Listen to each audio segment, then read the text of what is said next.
Hello, everybody. It feels amazing to stand in front of you on the stage. Okay?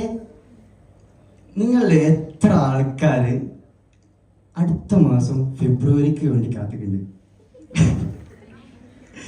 എന്തിനായിരിക്കും ഇവിടുന്ന് ആരൊക്കെ ചിരിക്കണമൊക്കെ ഉണ്ട്. Of course it is Valentine's day ആണല്ലോ. അപ്പൊ നമുക്ക് ഒരു സ്ട്രേഞ്ച് വാലന്റൈൻസ് ഡേ സ്റ്റോറി ആയിട്ട് നമുക്ക് സ്റ്റാർട്ട് ചെയ്താലോ? Okay, fine. 2005 ഒരു 3 പേപ്പാലിന് അവിടുന്ന് ജോലി ഉപേക്ഷിച്ചിറങ്ങിയ ഒരു 3 ചെങ്ങൈമാര് ഒരു പരിപാടി സ്റ്റാർട്ട് ചെയ്യാൻ ഉദ്ദേശിച്ച് ഒരു വലിയ ബിഗ് ഐഡിയ എന്നൊക്കെ പറഞ്ഞിട്ട് ഒരു ഡേറ്റിംഗ് സൈറ്റ് ഉണ്ടാക്കി. ആ ഡേറ്റിംഗ് സൈറ്റ് ഇവര് ലോഞ്ച് ചെയ്യാൻ തീരുമാനിച്ചത് 2025 ഫെബ്രുവരി 14 വാലന്റൈൻസ് ഡേ ആണ്. ഇവര് ബിഗ് ഐഡിയ എന്ന് പറയുന്നത് ഇവര് ഒരു ആപ്പ് ഒന്നുമില്ല, ജസ്റ്റ് ഒരു ഡേറ്റിംഗ് സൈറ്റ് ലോഞ്ച് ചെയ്യാം. ഒരു ബിഗ് ഐഡിയ എന്ന് പറഞ്ഞാൽ ആൾക്കാർ അവരെ കുറിച്ച് പറഞ്ഞിട്ട് ജസ്റ്റ് അവരെ പ്രണയത്തെ അവരെ കണ്ടെത്തി അങ്ങനെ മാച്ച് ആവുന്നുള്ള ചെറിയൊരു ഐഡിയയിൽ അവർ സ്റ്റാർട്ട് ചെയ്തത്. പക്ഷേ നോക്കി നോക്കുമ്പോൾ ഒരാൾ അപ്ലോഡ് ചെയ്തില്ല, ഒരു മാച്ചും ഉണ്ടായില്ല. അങ്ങനെ ഈ ആപ്പ് ഇല്ല, ഈ ഒരു വെബ്സൈറ്റ് ടോട്ടലി പൊട്ടി പാളീസായി. അങ്ങനെ ഇരിക്കുമ്പോൾ ഈ ചെങ്ങന്മാർ ഇനി എന്താ ചെയ്യുക, ആകെ വലിയ ഐഡിയ ഒക്കെ ആയിട്ട് ഇറങ്ങി. ഇത് ആർക്കും വർക്കൗട്ടും ആയില്ല. അവസാനം നോക്കുമ്പോൾ ഇവര് ചെറിയൊരു ചേഞ്ച്, ഇത് നമ്മളടുത്ത് വലിയൊരു പ്ലാൻ ഉണ്ട്, ആൾക്കാർ ഇങ്ങനെ തന്നെ ജസ്റ്റ് ഒരു ഈ സൈറ്റിലൂടെ ഓരോ വീഡിയോസ് ഇട്ടിട്ട് ആൾക്കാർ മാച്ച് ആവേണ്ട ആ ഒരു സാധനം വിടാം. നമുക്ക് ജസ്റ്റ് ആൾക്കാർ ഇഷ്ടമുള്ള വീഡിയോസ് ഇട്ടോട്ടെ, ആൾക്കാർ ഇഷ്ടമുള്ള വീഡിയോസ് അപ്ലോഡ് ചെയ്തോട്ടെ. ആ ഒരു സാധനം കൊണ്ടുവരാനുള്ള ചെറിയൊരു ചേഞ്ച് വരുത്തി വെബ്സൈറ്റിൽ. അങ്ങനെ ആ ചെറിയ ചേഞ്ച് കാരണം വെറും 18 മാസങ്ങൾക്ക് ശേഷം ഗൂഗിൾ ആ ഒരു വെബ്സൈറ്റിനെ മേടിച്ചത് $1.65 ബില്യൺ എടുത്തിട്ടാണ്. നിങ്ങൾക്കറിയോ ആ വെബ്സൈറ്റിന്റെ പേരെന്താണ്? യെസ്, അതിനെ വിളിച്ച പേരാണ് യൂട്യൂബ്. ഇന്ന് ആ യൂട്യൂബ് എത്തി നിൽക്കുന്നത് $500 ബില്യൺ വേർത്തുള്ള ഒരു മീഡിയ എംപയർ ആയിട്ടാണ്. സോ മനസ്സിലാക്കണം, ചെറിയൊരു ചേഞ്ച്, ചേഞ്ച് വരുത്തുമ്പോൾ അവർക്കൊരു ഐഡിയ ഉണ്ടായിരുന്നില്ല, അവർക്കൊരു ക്ലിയർ പാത്ത് ഒരു മുമ്പിൽ ഉണ്ടായിരുന്നില്ല. ഇതിങ്ങനെ ഒരു റവല്യൂഷണറി സാധനമായി മാറും. ജസ്റ്റ് ഒരു ചേഞ്ച് ചെയ്തു, ജസ്റ്റ് അവരെ അവിടെ മാറ്റം കൊണ്ടുവരാനുള്ള ഒരു വില്ലിങ്നെസ് അവർ കാണിച്ചു. അങ്ങനെ മാറ്റം കൊണ്ടുവന്നു, അങ്ങനെ ഒരു റവല്യൂഷണറി സാധനം അവിടെ ഉണ്ടായി. അപ്പം ഇന്ന് ഞാൻ നിങ്ങളോട് പറയാൻ ഉദ്ദേശിക്കുന്നത്, നമ്മൾ പലപ്പോഴും നമ്മൾ എന്തിനാണ് ഇതൊക്കെ പഠിക്കുന്നത്, എങ്ങോട്ടാ പോണത്, ഈ ലൈഫ് എങ്ങോട്ടാ പോണത് ഒന്നും മനസ്സിലാവണില്ലല്ലോ. ഈ ഒരു അൺസെർട്ടനിറ്റി ഫീൽ നമുക്ക് പലപ്പോഴും നമുക്ക് ഉണ്ടാവും. ഈ അൺസെർട്ടനിറ്റി ഫീല് ചിലപ്പോൾ നമ്മളൊക്കെ വിചാരിക്കും നമുക്ക് ഏറ്റവും കൂടുതൽ ഭയപ്പെടേണ്ട, നമ്മൾ ഏറ്റവും കൂടുതൽ അതിൽ നിന്ന് രക്ഷപ്പെടേണ്ട ഒരു സാധനമാണ് നമുക്ക് എന്താ ചെയ്യണമെന്നുള്ള ഒരു അറിയാത്തൊരു ഒരു സിറ്റുവേഷൻ ഉണ്ടല്ലോ. ആ സിറ്റുവേഷൻ കഴിച്ചിലാവുന്നത്. പക്ഷെ ഒരു സത്യം പറഞ്ഞാൽ ഒരു പക്ഷേ നിങ്ങളെ നിങ്ങളുടെ സക്സസ് സ്റ്റോറിയിലോട്ട് എത്തിക്കുന്ന ഒരു കാര്യമായിരിക്കാം ചിലപ്പം ഈ അൺസർട്ടനിറ്റി, നിങ്ങൾ എന്താ ചെയ്യുന്നത് എന്നറിയാത്ത ആ ഫീൽ എന്നുള്ളത്. എങ്ങനെയാണെന്നല്ലേ ഞാൻ പറഞ്ഞ. ഓക്കെ, ഇപ്പം നിങ്ങൾ കരുതുന്നുണ്ടാവും ഇത് ജസ്റ്റ് ഒരു യൂട്യൂബിൻ്റെ ഒരു കഥ, എന്താ വലിയ സംഭവമാണ്. യൂട്യൂബിൻ്റെ കഥ മാത്രമൊന്നുമില്ല. അടുത്ത് നോക്കിക്കഴിഞ്ഞാൽ നിങ്ങൾക്ക് ഇവിടെ കാണാം slack, Coca Cola, WhatsApp, Shopify, Instagram. ഇവിടെ ജസ്റ്റ് നമുക്ക് കൊക്കക്കോളയുടെ വേറെ ജസ്റ്റ് എക്സാമ്പിൾ എടുത്ത് നോക്കാം. കൊക്കക്കോള സ്റ്റാർട്ട് ചെയ്തത് വെറും ഒരു സിറപ്പ്, ഒരു എനർജി സിറപ്പ്, ഒരു മെഡിസിൻ ആയിട്ട് സ്റ്റാർട്ട് ചെയ്തത്. പിന്നീട് അത് ഒരു എനർജി ഡ്രിങ്ക് ആയിട്ട് ഒരു റവല്യൂഷണറി സാധനമായിട്ട് ഇവർ ചേഞ്ച് ചെയ്ത്. അതുപോലെ ജസ്റ്റ് നമുക്ക് നോക്കണം ഷോപ്പിഫൈ. നിങ്ങളെ വിചാരം ഉണ്ടാവും ഇവിടെ ഇ കൊമേഴ്സിന്റെ ഇൻഡസ്ട്രി മാറ്റി തിരുത്താൻ വേണ്ടിയിട്ട് അന്നേ ഒരു മുൻകൂട്ടി ഉണ്ടാക്കിയ സാധനമാണ് വിചാരിച്ചിട്ടുണ്ടാവും. പക്ഷെ ഷോപ്പിഫൈ ശരിക്കും ഉണ്ടാക്കിയത് നമ്മുടെ സ്കേറ്റ് ബോർഡ്, സ്നോ ബോർഡൊക്കെ അല്ലേ, അത് വിൽക്കാൻ വേണ്ടി മാത്രമായിരുന്നു.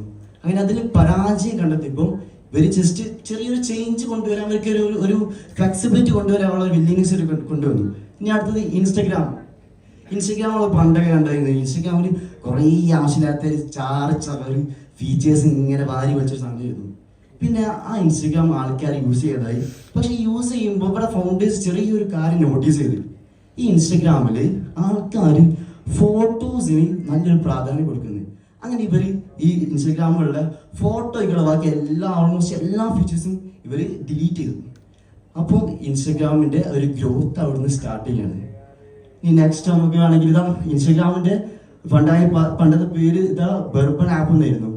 അവിടുന്ന് ചേഞ്ച് ചെയ്ത് ഒരു ഫിൽറ്റർ കൊണ്ടുവന്ന് അങ്ങനെ ഇൻസ്റ്റഗ്രാം റെവല്യൂഷണറി ആയിട്ട് ഇപ്പോൾ ഒരു വലിയൊരു മീഡിയ പ്ലാറ്റ്ഫോമായി മാറി. ഈ ട്വിറ്റർ നോക്കുക എല്ലാവരും. ട്വിറ്ററിൽ നിങ്ങൾക്ക് കാണാം, ട്വിറ്ററിൻ്റെ ആദ്യത്തെ പേര് ഓഡിയോ എന്നായിരുന്നു.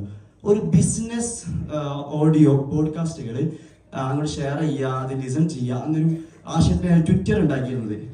പക്ഷേ ഈ ട്വിറ്റർ ഉണ്ടാക്കി കുറച്ച് ദിവസം കഴിഞ്ഞപ്പോൾ തന്നെ ആപ്പിൾ ഐട്യൂൺ എന്നുള്ളൊരു സാധനം കൊണ്ടുവന്നത്. ഈ ഐട്യൂൺ ഇൻട്രൊഡ്യൂസ് ചെയ്തതുകൊണ്ട് ട്വിറ്ററിൻ്റെ ആ ഒരു ഡൊമിനൻസ് അവിടെ ഇല്ലാണ്ടായി. ട്വിറ്ററും പൊട്ടിപ്പാളീസായി. ട്വിറ്ററിന് അവിടെ പ്രസക്തി ഇല്ലാതായി. അപ്പോൾ ട്വിറ്റർ ആലോചിക്കുകയാണ്, ഇനി അടുത്തെന്താ കാട്ടുക? ഒരു ഐഡിയ ഇല്ലല്ലോ, ആകെ ഒരു അൺസർട്ടി ഫീൽ ആയല്ലോ, ഒരു മുമ്പിലൊരു മാപ്പില്ലല്ലോ, ഒരു പ്ലാൻ ഇല്ലല്ലോ.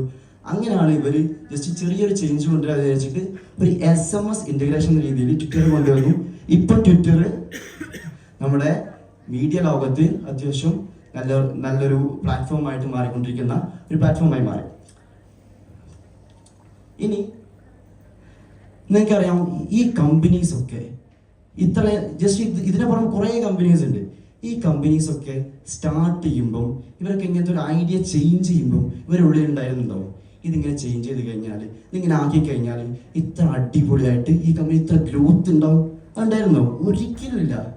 ഇവര് ചേഞ്ച് ചെയ്യാനുള്ള ആ വില്ലിങ്നെസ്, ഇവർ ഒരു മാപ്പിൽ അവർ മുമ്പിലുള്ള കറക്റ്റ് ഒരു വിഷൻ, ഒരു പാത്ത്, ആ പാത്ത് മാത്രം നോക്കിക്കാതെ ഒരു റിജിഡ് മാപ്പ് മാത്രം അത് മാത്രം ഫോക്കസ് ചെയ്യാതെ ഒരു ഫ്ലെക്സിബിലിറ്റി അതിന് ഇമ്പോർട്ടൻസ് കൊടുത്ത് അങ്ങനെ മുന്നോട്ട് പോയതുകൊണ്ട് മാത്രമാണ് ഈ ഒരു കമ്പനീസ് ഇത്ര രീതിയിൽ ജയന്റ് കമ്പനീസായി മാറാൻ സാധിച്ചത്.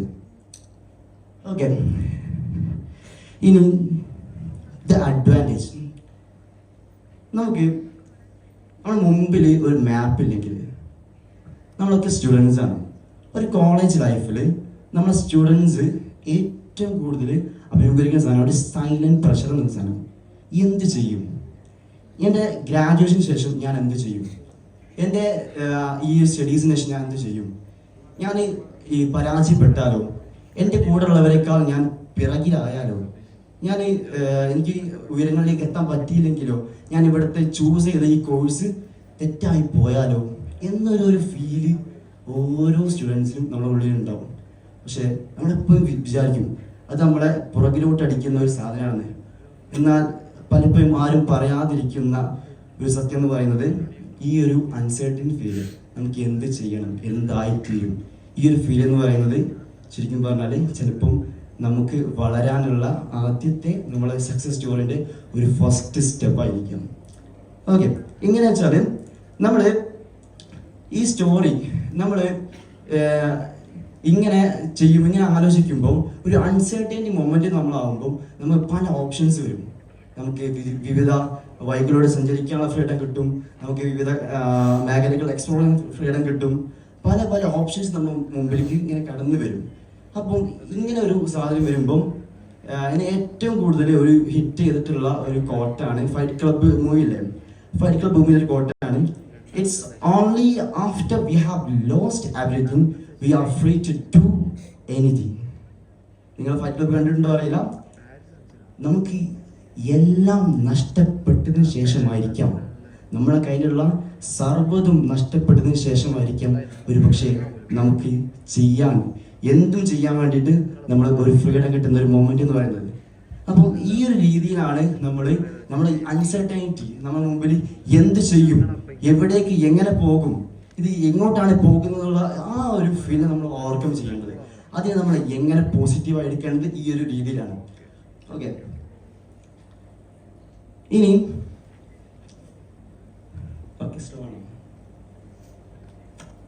ഓക്കെ ഇപ്പം ഇവൻ വെറുതെ ഓരോരോ കഥകളൊക്കെ പറയുന്നുണ്ട്. എന്ത് എവിഡൻസ് ആണ് ഇങ്ങനെ എന്ത് സ്റ്റഡീസ് ബാക്കപ്പ് ആയിട്ടാണ് ഈ ഒരു സ്റ്റേറ്റ് എന്ന് ആലോചിക്കുകയാണെങ്കിൽ നമുക്ക് 90% സ്റ്റാർട്ടപ്സ് 90% സ്റ്റാർട്ടപ്സ് ഫെയിൽ ചെയ്യുന്നത് ആ സ്റ്റാർട്ടപ്സ് മോശമാണ്. ലൈഫിനെ ട്രാൻസ്ഫോം ചെയ്യാൻ, കരിയറിനെ ട്രാൻസ്ഫോം ചെയ്യാൻ പവർ ഉണ്ട് എന്നൊരു സ്ട്രോങ് ബിലീഫിന് പുറത്താണ് ഞാൻ എൻ്റെ ജേർണി സ്റ്റാർട്ട് ചെയ്യുന്നത്. അങ്ങനെ ജേർണി സ്റ്റാർട്ട് ചെയ്യുമ്പോൾ തന്നെ ഞാൻ ഒരു രാവിലെ എണീച്ചിട്ട് ഞാൻ നാളെ തന്നെ ഒരു ലാംഗ്വേജ് അക്കാഡമി തുടങ്ങാൻ പോവാണ് എന്നൊന്നും പറഞ്ഞിട്ടില്ല. ആദ്യം ഞാൻ ചെയ്തത് അതിനെക്കുറിച്ച് പഠിച്ചു, പിന്നെ അത് ആ മേഖലയിലുള്ള ആൾക്കാരെ ഞാൻ പഠിപ്പിച്ചു, പിന്നെ ഞാൻ അവിടെ മെൻറ്റർ ചെയ്തു, പിന്നെ ട്യൂട്ടർ ചെയ്തു. അങ്ങനെ രീതിയിൽ വന്ന് മെല്ലെ സ്റ്റെപ്പ് ബൈ സ്റ്റെപ്പ് ഒരു ലേണറിന്ന് ലീഡറിലേക്ക് മാറി. അങ്ങനെ ആ ഒരു വഴിയിൽ ഞാൻ ആദ്യം ഇങ്ങനത്തെ ഫസ്റ്റത്തെ 2 പേപ്പർ കാണാം, 2 ജസ്റ്റ് പീസ് ഓഫ് പേപ്പർ കാണാം. ആ പേപ്പറിലാണ് ഇതിൻ്റെ ഒക്കെ ഒരു സ്റ്റാർട്ടിങ് എന്ന് പറയുന്നത്. അങ്ങനെ ആ പേപ്പറിൽ നിന്ന് മാറി ഒരു ജേണലിലോട്ട് മാറി. ആ ജേണലിൽ ഓരോ കാര്യം ജേണൽ ചെയ്ത് തുടങ്ങി. പിന്നെ ഒരു ടീം ബിൽഡ് ചെയ്തു. ടീം ബിൽഡ് ചെയ്തതിനു ശേഷം നമ്മൾ ആദ്യത്തെ ഒരു ക്ലയൻറ്റിന് പോകുമ്പോൾ ഒരു എക്സൈറ്റ്മെന്റ് ഉണ്ട്. അതിന് ആദ്യത്തെ ക്ലയൻറ്റിന് മീറ്റ് ചെയ്ത് അവിടെ എടോ സൈഡിൽ നിർത്തിക്കണ ഒരു BMW കാറിന് മുമ്പിൽ നിന്നിട്ട് ഒരു ആറ്റിറ്റ്യൂഡൊക്കെ വെറുതെ ഫോട്ടോ ഒക്കെ എടുത്തിട്ട് പോകുന്നത്.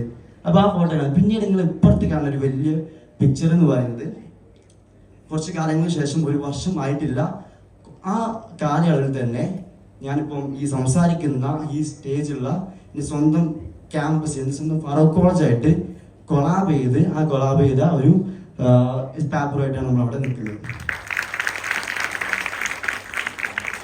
അപ്പം ഞാൻ പറഞ്ഞു വരുന്നത്, ഇതൊക്കെ തുടങ്ങുമ്പം ലാംഗ്ലോ, അങ്ങനെയാണ് ഈ ലാംഗ്ലോ അക്കാഡമിൻ്റെ എമർജൻസി ബർത്ത് ഉണ്ടാകുന്നത്. അപ്പം ഞാൻ പറഞ്ഞു തന്നത്, ലാംഗ്ലോ അക്കാഡമി സ്റ്റാർട്ട് ചെയ്യുമ്പം ഇത് ഈ ഒരു സ്ട്രെയിറ്റ് ലൈനിലൂടെ പോകണമെന്നും ഈ ഒരു രീതിയിൽ ഇത് സക്സസ് ആവുമെന്നും ഇങ്ങനത്തെ കുറേ കാര്യങ്ങളൊക്കെ വരുന്നു, അങ്ങനെ ഒരു സെർട്ടൻ ആയിട്ടുള്ള ഒരു പ്ലാനോ അല്ലെങ്കിൽ ഒരു മുമ്പിൽ ഒരു കറക്റ്റ് മാപ്പോ ഉണ്ടായിരുന്നില്ല. നമ്മൾ അടുത്ത സ്റ്റെപ്പ് വെക്കാൻ, നമ്മൾ മുന്നോട്ട് സ്റ്റെപ്പ് വെക്കാൻ ഒരു കോറേജ്, ഒരു ധൈര്യം, ഒരു വില്ലിങ്നെസ് ഉണ്ടെങ്കിൽ നമുക്ക് ആ സ്റ്റെപ്പിലൂടെ ഒരു ഡയറക്ഷൻ വരും. ആ ഡയറക്ഷൻ ഒരു ക്ലാരിറ്റി വരും. ആ ക്ലാരിറ്റി നമുക്ക് സക്സസ് തരും. ഓക്കെ, ഇനി ഫൈനലി എനിക്ക് നിങ്ങളോട് ആകെ പറയാനുള്ളത്, you are not behind, you are not late, you are not failing, you are just learning to move without a map. And trust your steps and follow the paths and follow the not the map. Trust yourself, trust your steps and follow your journey, follow your dream, and then eventually the success will be on your way. Thank you all. Thank you, Ms. Ba.